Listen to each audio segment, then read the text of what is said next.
সরকার প্রধান শেখ হাসিনার ভারত সফর আগামী আওয়ামী লীগের ধারাবাহিক কর্মী চুক্তির নবসংস্করণ।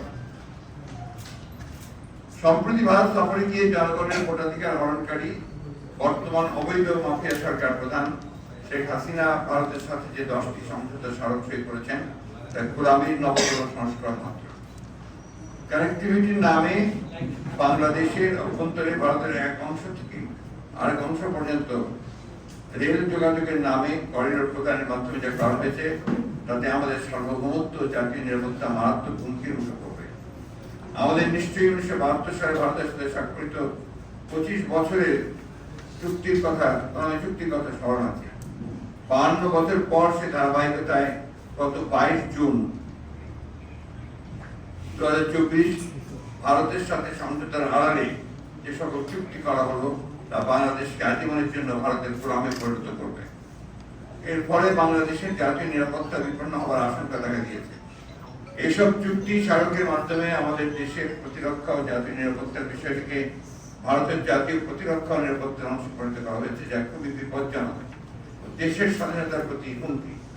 এটি শান্তিপূর্ণ সহাবস্থান ও জোট নিরপেক্ষ নীতির পরিপন্থী। বস্তুত এই সকল সমঝোতা চুক্তির মাধ্যমে শেখ হাসিনা বাংলাদেশকে আঞ্চলিক ভূ রাজনীতিতে নিরাপত্তা কৌশলগত বাফার স্টেট হিসেবে ভারতকে ব্যবহারের সুযোগ করে দিতে চায়। এর ফলে বাংলাদেশ নিশ্চিতভাবে আঞ্চলিক ভূ রাজনৈতিক প্রতিদ্বন্দ্বিতার নেতার মধ্যে জড়িয়ে পড়বে। যা যে 7টি সমঝোতা স্মারক নতুন করে সই করা হয়েছে সেগুলোর প্রায় সবগুলি বাংলাদেশের উত্তরাঞ্চল কেন্দ্রিক।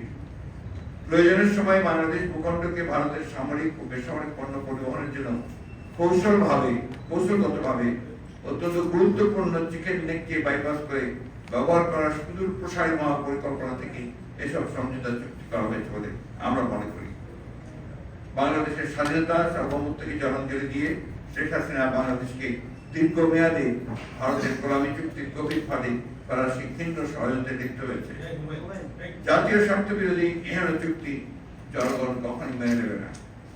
শাসক গোষ্ঠী দাবি করে যে গত 1.5 দশকে বাংলাদেশ ভারত সম্পর্ক অনন্য উচ্চতায় পৌঁছেছে। সম্পর্কে তথাকথিত সোনালী অধ্যায়ের সময়কালে বাংলাদেশের জনগণের তরফে প্রাপ্তি শূন্যের কোথায়। এ সময় দুই দেশের মধ্যকার লেনদেনের প্রধান অংশ জুড়ে রয়েছে কানেক্টিভিটি নামে একের পর এক ভারতকে ট্রানজিট ও করিডোর সুবিধা প্রদান। ট্রানজিট করিডোর দেওয়ার রাজনৈতিক, অর্থনৈতিক ও কৌশলগত ঝুঁকি সত্ত্বেও সবকিছুই একতরফাভাবে করা হয়েছে। এর মাধ্যমে বাংলাদেশের স্বার্থকে কোনো গুরুত্ব দেওয়া হয়নি। একদিকে ভারত পেয়েছে অবাধ স্থল ও নৌযান ট্রানজিট, যা ভারতের অবশিষ্ট অংশের সাথে উত্তর পূর্ব ভারতের 7 সিস্টার্সের যোগাযোগের সময় দৈর্ঘ্য কমিয়েছে সর্বনিম্ন প্রায় 3/4। কলকাতা আগরতলা 1700 কিলোমিটার দূরত্ব কমে দাঁড়িয়েছে 350 কিলোমিটার। ভারত পেয়েছে বাংলাদেশের পায়রা, মংলা ও চট্টগ্রাম বন্দর ব্যবহারের অগ্রাধিকার সুবিধা। অন্যদিকে বাংলাদেশ নেপালের মাত্র 21-22 কিলোমিটার ট্রানজিট সুবিধা ভারতের কাছ থেকে আদায় করতে পারেনি। একতরফা আগ্রাসী বাণিজ্যে বাংলাদেশকে ভারতের অবাধ বিপণী কেন্দ্রে পরিণত করা হয়েছে। দুদেশের সামগ্রিক 26 বিলিয়ন বাৎসরিক বাণিজ্যে বাংলাদেশের হিস্সা মাত্র 2 বিলিয়ন। এর মাঝেও রয়েছে সমগ্র ফাঁকি। তীব্র বেকারত্বের বাংলাদেশে কাজ করছে লক্ষ লক্ষ ভারতের যুবক। ভারতের রেমিটেন্স আহরণের প্রধান উৎসের তালিকায় বাংলাদেশের অবস্থান 4 নম্বরে। সম্প্রতি অর্থমন্ত্রী সংসদে জানিয়েছেন গত 10 মাসে ভারতীয়রা নিয়ে গেছে $50.60 মিলিয়ন। আমরা জানি এর বাইরে অবৈধ পন্থায় নিয়ে যাচ্ছে লক্ষ লক্ষ ডলার। প্রিয় সাংবাদিকবৃন্দ, বর্তমান অবৈধ সরকার যেহেতু বাংলাদেশে আপামর জনসাধারণের প্রতিনিধিত্ব করে না, তাদের জনগণের কাছে কোনো জবাবদিহিতা নেই, তাই তাদের স্বার্থ রক্ষার জন্য তারা সচেষ্ট নয়। বাংলাদেশের ভেতর দিয়ে রেল করিডোর দেওয়ার চুক্তি, তিস্তা প্রকল্পে ভারতের সহযোগিতা গ্রহণ, প্রতিরক্ষা সামরিক সহযোগিতা, ঔষধ সংক্রান্ত সমঝোতা, বাংলাদেশের জলসেবায় ভারতের অবাধ বিচরণ, ভারতের স্পেস এবং বাংলাদেশের ডাক ও টেলিযোগাযোগ মন্ত্রণালয়ের যৌথ স্যাটেলাইট সমঝোতা, ডিজিটাল পার্টনারশিপ, গ্রিন পার্টনারশিপ, সমুদ্র সহযোগিতা ও সুনীল অর্থনীতি ইত্যাদি নানা নাম দিয়ে যে 10টি সমঝোতা স্বাক্ষরিত হলো, তাতে বাংলাদেশের প্রাপ্তি শূন্য। বাংলাদেশের স্বার্থ সংরক্ষণ চাইতেই ভারতের কাছে শেখ হাসিনার কৃতজ্ঞতা প্রকাশের দায়বদ্ধতা থেকে এইসব সমঝোতা সই হয়েছে, তা জনগণের কাছে স্পষ্ট। এই সকল চুক্তির সাথে বাংলাদেশের মানুষের আকাঙ্ক্ষা পূরণের ন্যূনতম সংশ্লিষ্টতা নেই। সে কারণেই বহু পূর্বে ভারত ঘোষিত $7.5 বিলিয়ন ভারতীয় ঋণ চুক্তির লাইন অফ ক্রেডিট এলওসি বাস্তবায়নের প্রক্রিয়া ত্বরান্বিত করার বিষয়ে স্থপন ছিল নীরব। ডলারকে পাশ কাটিয়ে ভারতীয় মুদ্রায় বাণিজ্য পরিচালনার বিষয়টি উঠে এসেছে আলোচনায়, অথচ বাংলাদেশের রপ্তানি প্রবাসী আয়ের অন্যতম প্রধান মুদ্রাই হচ্ছে মার্কিন ডলার। এভাবে একতরফা আগ্রাসী বাণিজ্যে বাংলাদেশকে ভারতের বাজারে পরিণত করা হয়েছে। ট্যারিফ নন ট্যারিফ ব্যারিয়ার পরিহার করে বিপুল বাণিজ্যিক ঘাটতি কাটিয়ে ওঠার সময় এসব কিছুই সমঝোতায় স্থান পায়। প্রিয় সাংবাদিক বৃন্দ, ভারত সফর পরবর্তী সংবাদ সম্মেলনে শেখ হাসিনা বলেছেন, ভারত যদি আমাদের তিস্তা প্রজেক্টটা ঠিক করে দেয়, তাহলে আমাদের সব সমস্যা একটু সমাধান হয়ে গেল। শেখ হাসিনা ভারতের সাথে সাধারণ কূটনৈতিক দর কষাকষির ন্যূনতম ক্ষমতা হারিয়ে ফেলেছেন। সংবাদ সম্মেলনে তিস্তার পানির অভাবে পর্যদস্ত অসহায় মানুষদের আর্তনাদকে শেখ হাসিনা ব্যয় করা বলে আখ্যায়িত করেছেন, যা সমগ্র জাতির সাথে তামাশা আশ্চর্যতার সামিল। আমরা সকলেই জানি, কেউ কেবলমাত্র বিরক্তের এই ব্যয় না করতে বলে। একদিকে ভারত থেকে তিস্তা পানি আদায় ব্যর্থতা, অপরদিকে অসহায় মানুষের সাথে এ নিয়ে তামাশা শেখ হাসিনা তিস্তা পানি বন্টন চুক্তিকে পুরোপুরি অবজ্ঞা করেছে। তিস্তা চুক্তি তাদের এজেন্ডাতেই স্থান পায়নি। এদিকে অনেক কারণ পানি মানুষের জীবন জীবিকা জলবায়ুর সাথে ওতপ্রোতভাবে জড়িত এবং পানি নিয়ে ভবিষ্যতে বিভিন্ন দেশের মধ্যে যুদ্ধ পর্যন্ত গড়াতে পারে। সংবাদ সম্মেলনে শেখ হাসিনা আরো বলেছেন, বাংলাদেশের ভেতর দিয়ে ভারতের রেল ট্রানজিটের ফলে বাংলাদেশের জনগণ উপকৃত হবে, অথচ বিশেষজ্ঞরা রেল করিডোরের ফলে বাংলাদেশের লাভ নিয়ে আরো সংশয় প্রকাশ করেছেন। জানা যায়, এই ট্রেন বাংলাদেশের কোনো মানুষ ব্যবহার করতে পারবে না। একতরফাভাবে ভারতকে করিডোর সুবিধা দেওয়ার জন্য এই চুক্তি করা হয়েছে, এতে বাংলাদেশের কোনো লাভ হবে না। তাহলে শেখ হাসিনা কিভাবে দাবি করেন রেল ট্রানজিট বাংলাদেশের মানুষের উপকারে আসবে? অপরদিকে রেল ট্রানজিটের কোনো সমীক্ষা সম্মুখে প্রকাশ করা হয়। নিরপেক্ষ বিশেষজ্ঞদের কারিগরি অর্থনৈতিক মূল্যায়ন, সামরিক বিশেষজ্ঞদের ইতিবাচক বিশ্লেষণ ছাড়া এ ধরনের রেল করিডোর প্রদান আত্মঘাতী ও জাতীয় স্বার্থ বিরোধী হবে বলে এই মর্মে মন্তব্য করেন তারা। সংবাদ সম্মেলনে শেখ হাসিনা রেল করিডোরকে ইউরোপের সাথে তুলনা করে বলেছেন, তারা পারলে আমরা পারবো না কেন? কথা হলো, ইউরোপের ক্ষেত্রে বিষয়টি বহুদেশীয়, আমাদের ক্ষেত্রে যা কেবল দ্বিপাক্ষিক। তাছাড়া ইউরোপের সকল দেশে সুশাসন আইন নীতি বিরাজমান, যা আমাদের দেশের অনুপস্থিত। ইউরোপের সীমান্তগুলোতে আমাদের মতো কাঁটা তারে বেড়া নেই, ঝুলন্ত ফেরানিও নেই। অতএব আমাদের বিষয়টি ইউরোপের সাথে তুলনীয় নয়। একটি অনির্বাচিত সরকারকে ক্ষমতা রাখার জন্য উচ্চ মূল্য নির্ধারিত হবে, সেটাই স্বাভাবিক। বাংলাদেশের ক্ষেত্রেও আমাদের ব্যতিক্রম দেখি না। বিশেষ করে যখন প্রধানমন্ত্রী নিজেই স্বীকার করেন, আমরা কোনো প্রতিদান চাই না, আমরা ভারতকে যা দিয়েছি সেটা তারা সারা জীবন মনে রাখবে। সাধারণ সম্পাদক ওবায়দুল কাদের বলেন, তলে তলে আপোষ হয়ে গেছে, ভারত আছে, আমরা আছি। সাবেক পররাষ্ট্রমন্ত্রী মোমেন বলেছিলেন, ভারতে গিয়ে বলেছি এই সরকারকে টিকিয়ে রাখতে হবে। ফলে এই দেশে একটার পর এক পৌরসভা নির্বাচন হয়। 2014-তে ভোটার দিন, 2018-তে 900 আর 2024-এ দাবি। প্রিয় সাংবাদিক বৃন্দ, এই সফরে বাংলাদেশ ও ভারতের মধ্যে যে 10টি চুক্তি সমঝোতা স্বাক্ষরিত হয়েছে, বরাবরের মতো এবারও এসব বিশদ বিবরণ প্রকাশিত হয়নি। তবে ভারতের বিদেশ মন্ত্রণালয়, দেশীয় আন্তর্জাতিক সংবাদ মাধ্যম এবং বিশেষজ্ঞ মতামতের ভিত্তিতে যতটুকু জানা যায়, তাতে গ্রিন পাওয়ার বিষয়ে আমাদের অভিজ্ঞতার সমঝোতা সড়কের প্রত্যাশার সাথে সামঞ্জস্যপূর্ণ নয়। ভারতীয় সহায়তা রামপাল ও জাপানি সহায়তায় মাতারবাড়ি করা নির্ভর বিদ্যুৎ প্রকল্পের মাধ্যমে আমরা ইতিমধ্যেই সুন্দরবন ও উপকূলীয় সবুজ বেষ্টনীকে ঝুঁকিপূর্ণ করে তুলেছি। ক্রমবর্ধমান করা নির্ভর প্রকল্প সামনে রেখে গ্রিন পাওয়ার বিষয়ে আশাবাদী হওয়ার সুযোগ কত আছে সে প্রশ্ন থেকেই যায়। ভারতের চিকিৎসা প্রার্থীদের ভিসা সহজীকরণে ই ভিসা চিকিৎসা সেবায় আমাদের আরো বেশি পরনির্ভর করবে। প্রয়োজন ছিল আমাদের সেই দেশেই চিকিৎসা ক্ষমতা বৃদ্ধিতে সহায়তার কার্যক্রম চুক্তি। দেশের স্বাস্থ্য অবকাঠামো ও প্রশিক্ষিত জনবল তৈরির অতি প্রয়োজনীয় অগ্রাধিকারকে গুরুত্ব না দিয়ে ভারতীয় হাসপাতালে বাংলাদেশি রোগীর ভিড় বৃদ্ধির উদ্যোগ নিশ্চয়ই জনবান্ধব নয়। কোন দেশের সরকার প্রধান নিজে থেকে দেশের মানুষকে অন্য দেশে চিকিৎসা করার জন্য উৎসাহিত করে, এটি বাংলাদেশের চিকিৎসা ব্যবস্থা ধ্বংস করার ষড়যন্ত্র আর কিছুই নয়। এ সফরে আইসিটি নিয়ে সহযোগিতার বিষয়টি স্পষ্ট নয়। ভবিষ্যৎ অর্থনীতিতে অপার সম্ভাবনার আইসিটি সেক্টরে সহযোগিতার ক্ষেত্রে আমাদের সক্ষমতা ও জাতীয় নিরাপত্তা ঝুঁকিপূর্ণ হয়ে পড়বে কিনা সে আশঙ্কা সাধারণ জনগণের মতো আমাদের। পৃথিবীর অন্যতম দীর্ঘস্থল সীমান্ত ভারত বাংলাদেশ। একটি দেশের সার্বভৌমত্ব নিরাপত্তা সে দেশের প্রতিরক্ষা নীতির প্রথম প্রধান অগ্রাধিকার। সামরিক সরঞ্জাম উৎপাদন, প্রশিক্ষণ সহায়তা বৃদ্ধির সহযোগিতার বিষয় ভারত আমাদের ভবিষ্যতে আমাদের নিরাপত্তা সুসংহতকরণে বিরূপ প্রভাব ফেলবে মর্মে সামরিক বিশেষজ্ঞরা মনে করেন। পশ্চিমা গণমাধ্যম India Bangladesh boost defence ties to counterweigh China এই শিরোনামে সংবাদ প্রকাশ করেছে। রাডার পরিচালনার সম্পূর্ণ নিয়ন্ত্রণ যদি প্রতিবেশীর হাতে থাকে তাহলে তা বাংলাদেশের নিরাপত্তার জন্য যে মারাত্মক হুমকির কারণ হবে তা বোঝার জন্য সামরিক বিশেষজ্ঞ হওয়ার কোনো প্রয়োজন নেই।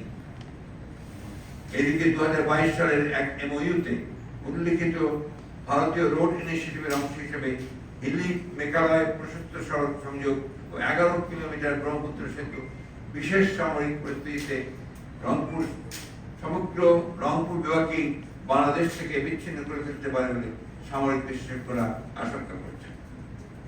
ভারত কেবল আমাদের আভ্যন্তরীণ রাজনীতি নয়, সরকারি প্রশাসন যন্ত্র, জাতি গঠনমূলক নানাবিধ কর্মকাণ্ড ও বিভিন্ন স্পর্শকাতর অর্থনৈতিক প্রকল্প, রূপপুর প্রাথমিক প্রকল্প কেন্দ্র, রামপাল বিদ্যুৎ কেন্দ্র, রাডার স্থাপন ইত্যাদি ক্ষেত্রে হস্তক্ষেপ করছে। এক্ষেত্রে আমাদের প্রতিরক্ষা ব্যবস্থাও ভারতীয় হস্তক্ষেপের সুযোগ সৃষ্টি হলে আমাদের সার্বভৌমত্ব মারাত্মক হুমকির মুখে পড়বে। যে সমুদ্র সম্পদের জন্য বাংলাদেশকে ভারতের বিরুদ্ধে আন্তর্জাতিক আদালতে দিতে হয়েছে, বাংলাদেশের সেই সমুদ্র সম্পদকে ভারতের হাতে তুলে দেওয়া হয়েছে। আকাশ সীমান্ত ভারতের হাতে তুলে দিতেই যৌথ স্যাটেলাইট নির্মাণের চুক্তি করা হয়েছে। প্রিয় সাংবাদিক বৃন্দ, আমাদের জন্য সবচেয়ে উদ্বেগের বিষয় হলো তিস্তা চুক্তির প্রসঙ্গ। আগেই বলেছি আমাদের স্থপরে এবারের স্থপরে তিস্তা নদীর পানি প্রবাহ বৃদ্ধি এজেন্ডা দিচ্ছিল না, অথচ এটাই হওয়া ছিল সর্বোচ্চ অগ্রাধিকার। দীর্ঘদিন ধরে আমরা লক্ষ্য করছিলাম এই অনির্বাচিত সরকার তিস্তা প্রকল্প নিয়ে ভারত ও চীন উভয়ের সাথে লোকাচুরি চলছে। সাম্প্রতিক কালের দাবি নির্বাচনে সমর্থন আদায়ের দূরভিসন্ধি থেকে সরকার তিস্তা প্রকল্পকে টোপ হিসেবে ব্যবহার করেছে।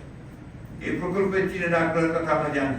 অপরদিকে ভারত নির্বাচনের পরপরই তার পররাষ্ট্র সচিবকে পাঠিয়ে জানিয়ে দেয় ভারত তিস্তা চুক্তি প্রকল্পে অংশগ্রহণ করতে চায়। প্রায় 1.5 দশক ধরে তারা অহেতুক অজুহাতে তিস্তা চুক্তি স্বাক্ষর হচ্ছে না, তিস্তার পানি বন্টন চুক্তি স্বাক্ষর হচ্ছে না। অপরদিকে উত্তরাঞ্চল মরুভূমিতে পড়ে যাওয়ার উপক্রম। 2011 সালে ভারতের তৎকালীন প্রধানমন্ত্রী ঢাকা সফরকালে তিস্তা চুক্তি হওয়ার কথা থাকলেও আজ পর্যন্ত তা বাস্তবায়ন হয়নি। এরপর গত 14 বছরে তিস্তা নদী শুকিয়ে মরুভূমিতে পরিণত হলেও এই সংকটের সমাধান হয়নি। আশ্চর্যের বিষয়, এখন এটা হয়ে গেছে উত্তর পক্ষের দ্বিপাক্ষিক একান্ত আলোচনার স্থলে। এমন অবস্থা থেকে পরিত্রাণ পাওয়ার লক্ষ্যে তিস্তা পানি সংরক্ষণ ও ব্যবস্থাপনা প্রকল্প গ্রহণ করা হয়। প্রশ্ন হলো, যাদের বিবাদাসুলভ আচরণের কারণে তিস্তার ন্যায্য পানি থেকে বাংলাদেশ বঞ্চিত হচ্ছে, সেই তাদেরকেই তিস্তার পানি ব্যবস্থাপনা নিয়োজিত করলে তাদের স্বার্থ সাংঘর্ষিক আত্মঘাতী সেটা বাংলাদেশের মানুষ বোঝে। শেখ হাসিনা অত্যন্ত নির্লজ্জ হবে তিস্তা প্রকল্প নিয়ে ভারতের একতরফা সিদ্ধান্ত বাস্তবায়নে ইতিমধ্যেই উঠে পড়ে লেগেছে। তিস্তা প্রকল্পটি ভারত করে দিলে সব সমস্যারই সমাধান হয়ে যায়। শেখ হাসিনার সর্বশেষ সংবাদ সম্মেলনে এই মন্তব্যের মাধ্যমে তার দুদক্ষ ভারত পোষণ নীতি দেশবাসীর সামনে পুনরায় উন্মোচিত হয়েছে। তিস্তা প্রকল্প নিয়ে স্বাধীনভাবে সিদ্ধান্ত নেওয়ার এখতিয়ার বর্তমান অবৈধ সরকার প্রকারান্তরে ভারতীয় কর্তৃপক্ষের উপর অর্পণ করছে বলে প্রতীয়মান হয়, যা বর্তমান গণবিচ্ছিন্ন সরকারের নতজানু পররাষ্ট্র নীতির বহিঃপ্রকাশ। বিশ্লেষকরা অবশ্যই এই ধরনের সাদা হাতি প্রকল্প গ্রহণ বিলিয়ন ডলার লুট করে বিদেশে পাচারের বন্দী হিসাবে মনে করেন। মূলত জনগণের কাজে লক্ষ কোটি টাকা ঋণের বোঝা চাপিয়ে টাকা পাচারের মাধ্যমে বেনজির লুটপাটই তাদের প্রধান উদ্দেশ্য।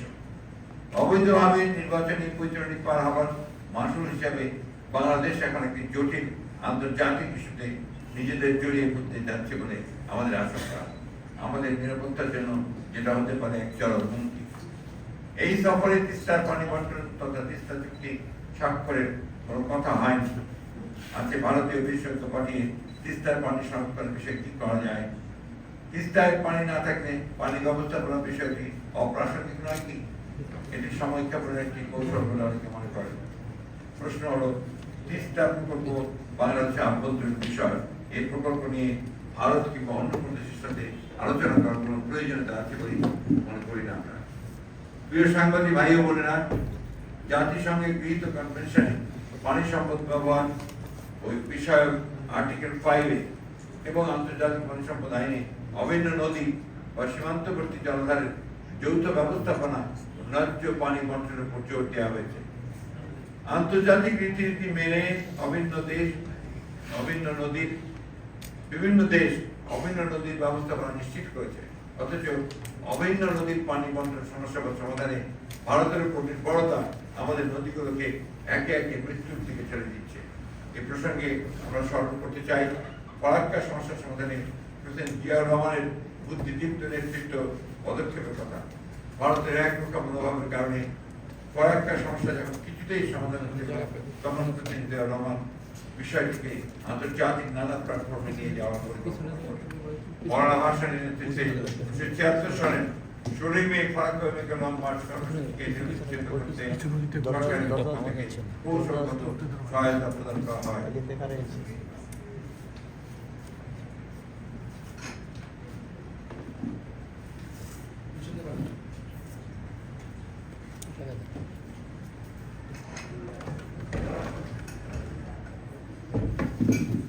আন্তর্জাতিক সমর্থন আদায়ের লক্ষ্যে 1976 সালের মে মাসে তুরস্কের ইস্তাম্বুলে 42 জাতি ইসলামিক পররাষ্ট্র মন্ত্রীদের সম্মেলন, একই বছর আগস্ট মাসে কলম্বোতে জোট নিরপেক্ষ সম্মেলন এবং সর্বশেষ জাতিসংঘের সাধারণ পরিষদের 31তম অধিবেশনে 26 নভেম্বর 1976 বাংলাদেশ কর্তৃক উত্থাপিত ফারাক্কা সমস্যা সমাধান প্রস্তাব সর্বসম্মতিক্রমে গ্রহণের মধ্য দিয়ে ফারাক্কা সমস্যা সমাধানের ত্বরান্বিত হয়। 5 নভেম্বর 1977 সালে গ্যারান্টি ক্লজ সহ বাংলাদেশ ভারত চুক্তি স্বাক্ষরিত হয়।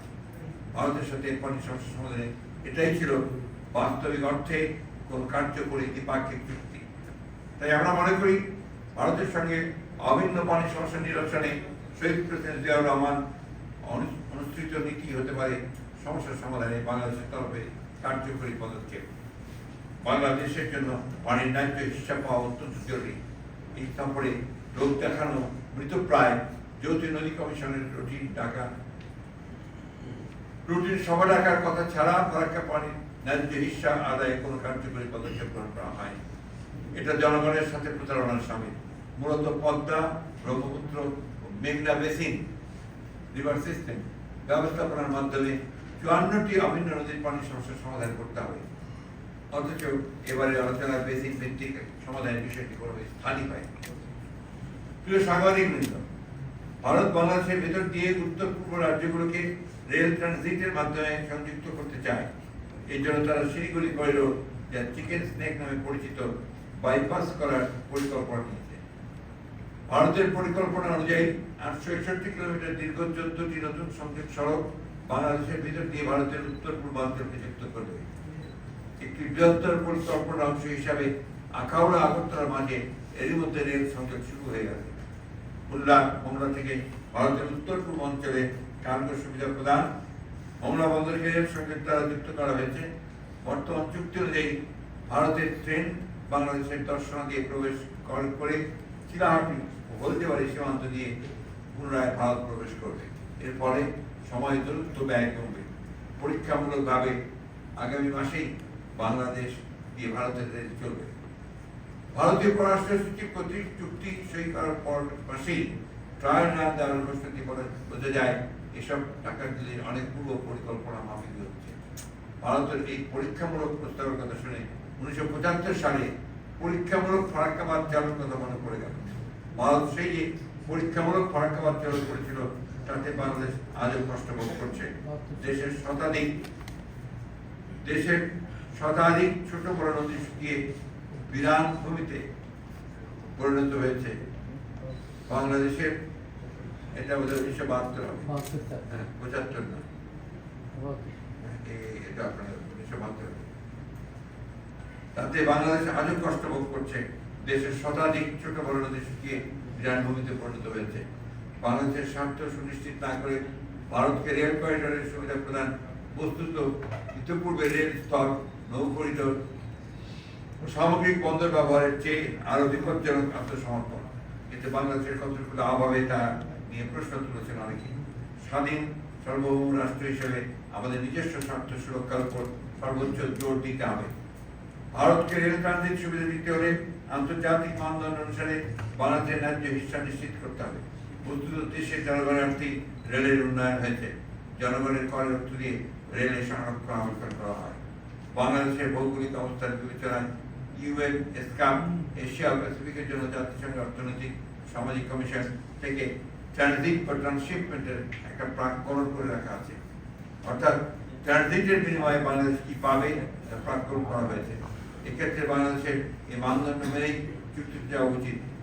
এই রেল করিডোর বাংলাদেশের বাণিজ্য বৃদ্ধিতে কোনো সহায়তা করবে না, বরং বাংলাদেশ এই বার্ষিক রেল যোগাযোগের বদলে নেপাল, ভুটান, বাংলাদেশ, ভারত চতুর্দেশীয় কানেক্টিভিটি সৃষ্টি করা গেলে তা বাংলাদেশের ট্রেড ক্রিয়েশনে অবদান রাখতে পারে। উল্লেখযোগ্য যে আঞ্চলিক বাণিজ্য সহায়তার বৃদ্ধির লক্ষ্যে শহীদ রাষ্ট্রপতি জিয়াউর রহমান তার গঠনের উদ্যোগ নিয়েছিলেন। বিদ্যমান অবকাঠামোর উন্নতি না করে ভারতের ট্রেন চলাচল শুরু হলে তা বাংলাদেশের ধারণ ক্ষমতার চেয়ে বেশি ট্রেন চলাচল রেল যোগাযোগ ব্যবস্থায় বাড়তি চাপ তৈরির আশঙ্কা করছেন যোগাযোগ অবকাঠামো বিশেষজ্ঞরা। একজন সামরিক বিশেষজ্ঞ সম্প্রতি লিখেছেন, সর্বত্র বাংলাদেশের ভূমি ব্যবহার করে ভারতকে ট্রেন চলাচলের সুযোগ করে দিলে বাংলাদেশের নিরাপত্তা প্রতিরক্ষা ব্যবস্থা মারাত্মক হুমকির মুখে পড়তে পারে। এতে নাগরিক হিসাবে সকলের উদ্বিগ্ন হওয়ার যথেষ্ট কারণ আছে। করিডোরে আড়ালে সিলগালা করা ভারতীয় রেলবগিতে সশস্ত্র সামরিক নৌকা অস্ত্র সরঞ্জাম ঢুকলে অনেকেই এসব ভারতীয় রেলবগিগুলোকে গ্রিক মহাকাব্যের ট্রোজান হাস্যের সাথে তুলনা করতে পারে, যে কাঠের হাঁটতে পেটে গ্রিক সৈন্যরা লুকিয়েছিল আর নিশিরাতে ঝাঁপে পরিত্রাণকে ধ্বংস করেছে। উপস্থিত সাংবাদিকবৃন্দ, বাংলাদেশ ভারত সীমান্তে ভারতীয় সীমান্তে রক্ষী বাহিনী বিএসএফ এর গুলিতে প্রতি বছর রেকর্ড পরিমাণ সীমান্ত হত্যাকাণ্ডের সঙ্গে যাওয়ার পরেও এ সফরে এই বিষয়ে বাংলাদেশ সরকার চূড়ান্তভাবে নিযুক্ত থেকেছে। এমনকি ভারত, নেপাল, ভারত, চীন, ভারত পাকিস্তান সীমান্তেও এই পরিমাণ হত্যাকাণ্ডের ঘটনা ঘটতে দেখা যায়নি। মানবাধিকার সংগঠন আইন সালিশ কেন্দ্রের তথ্য অনুযায়ী 2024 সালের জানুয়ারি থেকে মে মাসের শেষ পর্যন্ত অন্তত 11 জন বাংলাদেশি সীমান্ত হত্যাকাণ্ডের শিকার হয়েছেন। আহত হয়েছেন আরো 9 জন। মানবাধিকার সংগঠন অধিকারের মধ্যে 2000 থেকে 2020 সালের মধ্যে ভারতীয় সীমান্ত বাহিনীর গুলিতে কমপক্ষে 1234 বাংলাদেশি নিহত এবং 1145 জন আহত হয়েছেন। এমনকি বিএসএফ এর গুলিতে বাংলাদেশের সীমান্ত রক্ষী বাহিনী বিজেপির সদস্যরাও রেহাই পায়নি। শেখ হাসিনার সফরের মাত্র 3 দিনের মাথায় লালমনিরহাট সীমান্তে ভারতীয় সীমান্ত রক্ষী বাহিনীর গুলিতে নুরুল ইসলাম নামে এক বাংলাদেশি নিহত হয়েছেন। এছাড়া সীমান্তে সংঘটিত ঘটনায় বুকে ও মাথায় গুলি করে মানুষ হত্যা করা হচ্ছে, অথচ পৃথিবীর বিভিন্ন দেশের সীমান্তে একান্তই গুলি করতে না হলে বুকে নয় পায়ে গুলি করার নজির রয়েছে। সম্প্রতি ভারতীয় পররাষ্ট্র সচিব বলেছেন, বিএসএফকে নাকি আত্মরক্ষার জন্য গুলি করতে হয়, যা নিতান্তই হাস্যকর। বাংলাদেশের পক্ষ থেকে সীমান্ত হত্যা বন্ধে শেখ হাসিনার পক্ষ থেকে একটি শব্দ উচ্চারণ করার কথা শোনা যায়নি। অপরদিকে ভারতের পক্ষ থেকে সেই রুটিন আশ্বাস আর সেটাই এই তাবেদার সরকারকে মেনে নিতে হয়েছে। শেখ হাসিনার বলবেন সাংবাদিক ভাই বোনেরা, শেখ হাসিনার সর্বশেষ দিল্লি সফরটি কার্যটি একপাক্ষিক।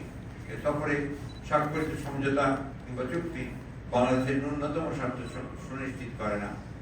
এছাড়া আলোচনায় এমন কিছু বিষয় এসেছে যাতে বাংলাদেশের সার্বভৌমত্ব নিয়ে প্রশ্ন উঠেছে। সামরিক সহযোগিতার নামে জাতীয় নিরাপত্তাকে হুমকির মুখে ছেড়ে দেওয়া হয়েছে। ইতিপূর্বে আদানির সাথে বিদ্যুৎ আমদানির অন্যায্য চুক্তি, জ্বালানি ও বিদ্যুতের মতো অধিকতর কৌশলগত পণ্যের জন্য ভারতের উপর নির্ভরশীল করে তোলার চলমান উদ্যোগ দেশবাসী ও আন্তর্জাতিক ভোগের সঙ্গে লক্ষ্য করেছে।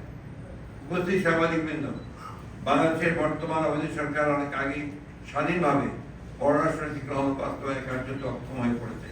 তারা রাষ্ট্রের স্বার্থ চালাতে দিয়ে কেবলমাত্র ক্ষমতার দখলকে অব্যাহত রাখতে দেশি বিদেশি সহযোগী গোষ্ঠী প্রভুদের নিরন্তর আস্থা অর্জনে সচেষ্ট।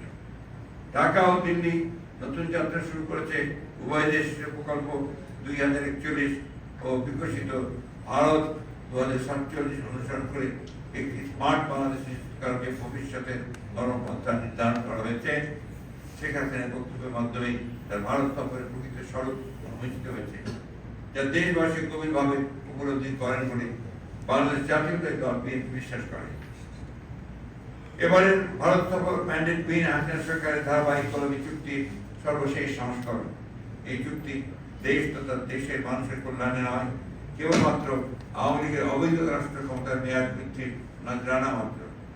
এই সফর সহ ভারতের সাথে ইতিপূর্বে স্বাক্ষরিত সকল চুক্তি অবিলম্বে জনসমক্ষে প্রকাশ করার দাবি জানাচ্ছি।